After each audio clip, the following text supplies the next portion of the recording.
Okay, so nandito po tayo sa Karayan ng Bautista, ang tawag po nila.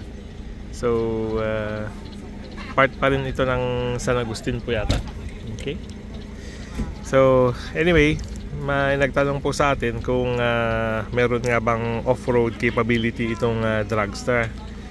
So, sasabihin ko po sa inyo based sa experience ko po, ito is sa ngayong araw pa lang, kasi ngayon ko pa lang siya dinala sa ganitong areas.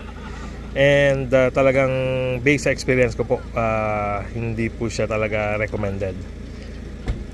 Nung pabalik na kami, medyo nakapagpahinga na kami ng mga 2-3 oras.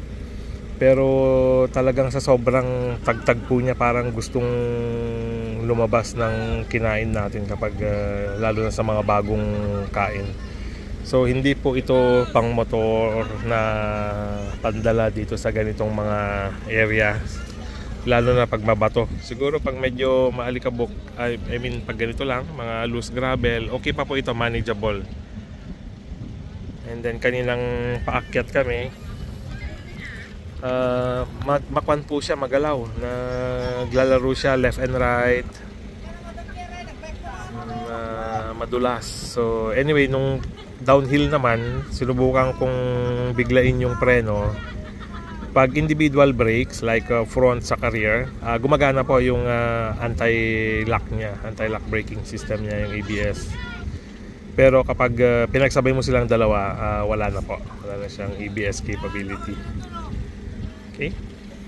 So sa mga nagbabalak pong kumuha ng scooter para pang adventure, meaning kahit saan, on and off road, medyo pag-isipan nyo po itong scooter na to, kasi hindi po siya built para doon. Pang city driving siya, long drive pwede rin po, pero again highway lang, cement paved roads, pero hindi po siya rito sa ganitong klase ng daanan.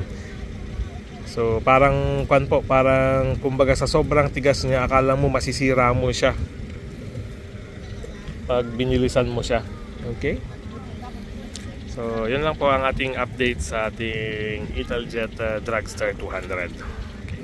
Salamat po.